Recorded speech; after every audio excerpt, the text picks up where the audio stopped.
হরি বলো রে বলো রে। নাড়ুগুলো দাও। বলে শোন, এই হরিনাম শিখিয়ে দিলাম, ওর কাছে গিয়ে কর। বলে ওর কাছে মানে? ওই গাছের নিচে যে বসে আছে পাগল। বলে কিসের পাগল জানিস? ও হলো নামের পাগল, হরি নামের পাগল। ও আমার ভাই হয়। শোন, ও তোরা যখন ওর কাছে গিয়ে হরিনাম করবি না, ও তোদের বুকের মাঝে জড়িয়ে ধরবে, আর ধরে একটা কথা জিজ্ঞেস করে, বৃন্দাবন কোন দিকে। যখনই জিজ্ঞেস করে বৃন্দাবন কোন দিকে, তোরা শান্তিপুরের রাস্তাটা দেখিয়ে দিবি। পারবি? বলে খুব পারবো। নাড়ুগুলো রেখো। কি হলো?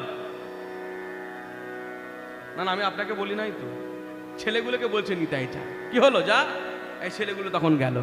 হরি বলো হরি বলো হরি বলো ভাই, হরি নামে বিনে জীবের অন্য গতি নাই।